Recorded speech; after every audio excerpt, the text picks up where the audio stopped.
Hi friends, మేము పెట్టే interesting videos కోసం ఇప్పుడే మా ఛానల్ని సబ్స్క్రైబ్ చేసి పక్కనే ఉన్న గంట సింబల్ని యాక్టివేట్ చేసుకోండి.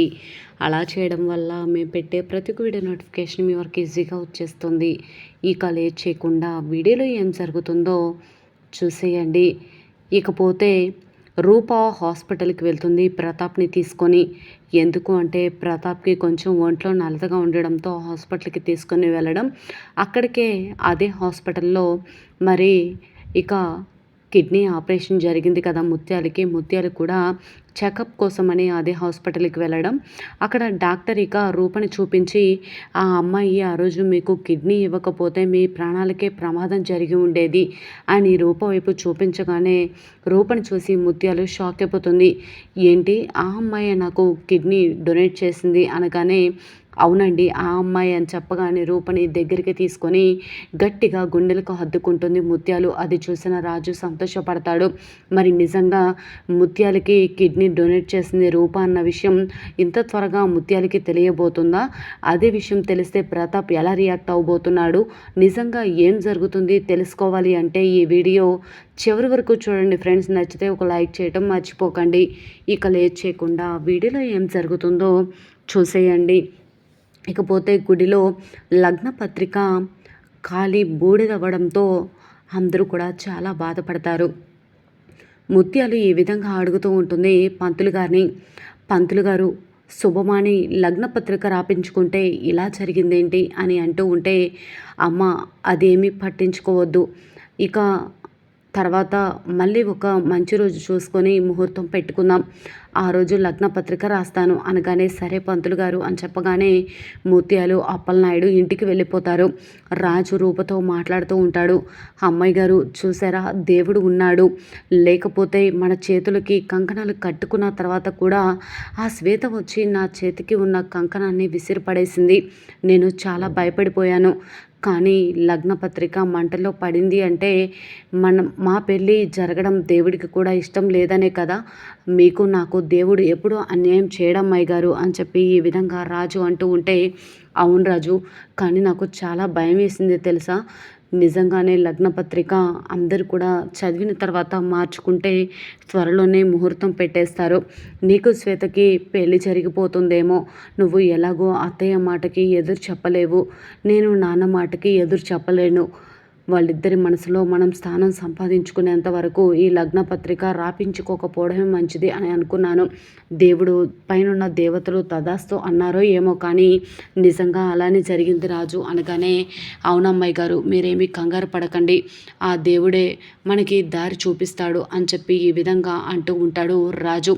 ఇకపోతే ఇంటికి వెళ్ళిన తర్వాత ముత్యాలు చాలా బాధపడుతూ ఉంటుంది. ఏమైంది ముత్యాలు, ఇప్పుడు ఎందుకో అలా కొంపలు అంటుకుపోయినట్టు అలా బాధపడుతున్నావు అనగానే, కొంపలు అంటుకుపోక ఇంకేం అవ్వాలయ్యా, ఏం జరిగిందో చూసావు కదా గుడిలో అని చెప్పి ఈ విధంగా ముత్యాలు అంటూ ఉంటుంది. ఏది జరిగినా మన మంచికి అని పంతులు గారు చెప్పారు కదా, ఇంకొక మంచి రోజు చూసుకొని ముహూర్తాలు పెట్టుకోవచ్చులే అని చెప్పి అనగానే, ఏమోనయ్యా నాకు ఏదో కీడు సంభవిస్తుంది అని అనిపిస్తుంది. అసలు ఎందుకు అలా జరిగింది? రాజు పెళ్ళి కుదిరినప్పటి నుంచి ఇలానే జరుగుతుంది. రాజు పెళ్లి చూపులు అలా జరిగాయి, ఎంగేజ్మెంట్కి అలా జరిగింది, ఇక శుభమాని లగ్న పత్రిక రాపించుకోవాలి అంటే ఇలా జరిగింది. ఏదో ఒకటి జరుగుతూనే ఉంది. నా కొడుకుకి ఆ శ్వేతకి అసలు పెళ్ళి బంధం ముడిపడుతుందా లేదా అని అంటూ ఉంటే, ఎందుకే ముత్యాలు అలా కంగారు పడిపోతావు?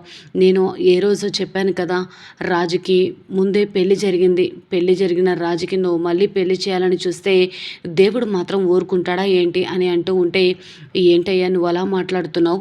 మరి రాజుకి అలాగే రూపకి పెళ్లి జరిగింది, సరే మరి రూప ఎక్కడ ఉండాలయ్యా? మన ఇంట్లో ఉండాలి, మన ఆధీనంలో ఉండాలి.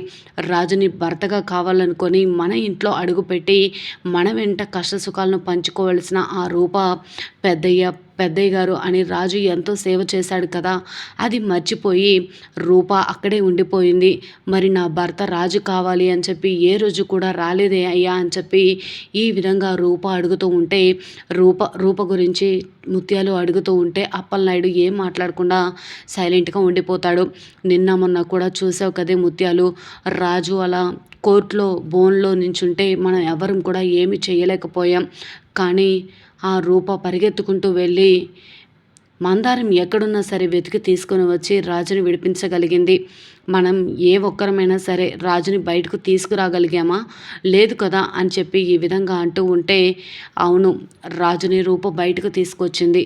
కానీ ఆ రోజే రూపకి థ్యాంక్స్ కూడా చెప్పాను కదా అని అంటూ ఉంటే, థ్యాంక్స్ చెప్తే సరిపోతుందా అని చెప్పి అప్పలనాయుడు అంటూ ఉంటే, మరి ఇంకేం చేయమంటావయ్యా అని చెప్పి ఈ విధంగా అంటూ ఉంటుంది ముత్యాలు.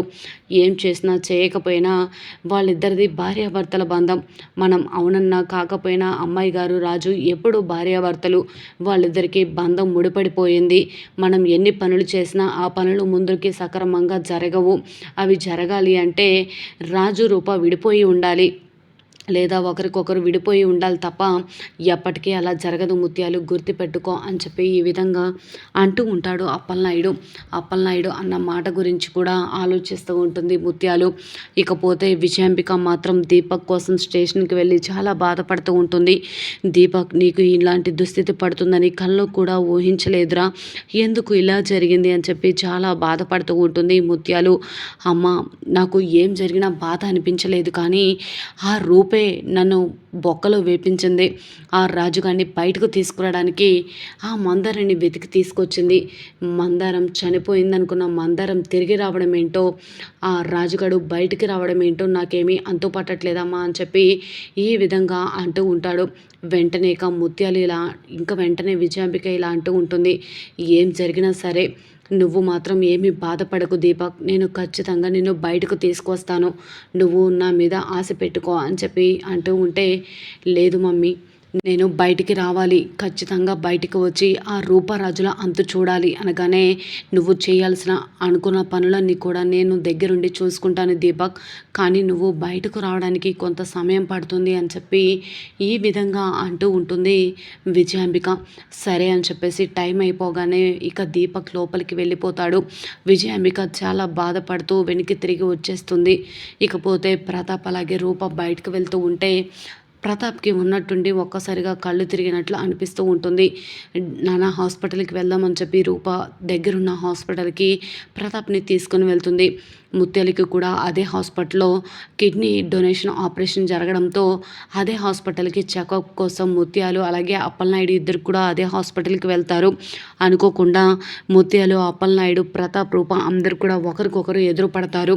ప్రతాప్ మాత్రం కోపంగా రూపని తీసుకొని వెళ్ళిపోతాడు. ఇక ముత్యాలని చెక్ చేసిన డాక్టర్ అంత బాగానే ఉంది అని చెప్పి మందులు రాశాను అని చెప్పడం, అదిగో ఆ అమ్మాయి ఆ రోజు మీకు కిడ్నీ డొనేట్ చేయకపోతే మీ ప్రాణాలు ఎక్కడ ఉండిపోయేవి, కానీ ఆ అమ్మాయి ఆ రోజు కిడ్నీ డొనేట్ చేయడం వల్లే ఈరోజు మీరు ఇలా ఉన్నారు అనగానే రూప వైపు డాక్టర్ చేయి చూపించడంతో ఒక్కసారిగా షాక్ అయిపోతుంది ముత్యాలు.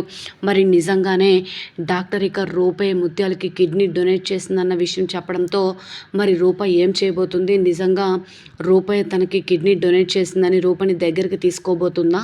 ఏం జరుగుతుంది?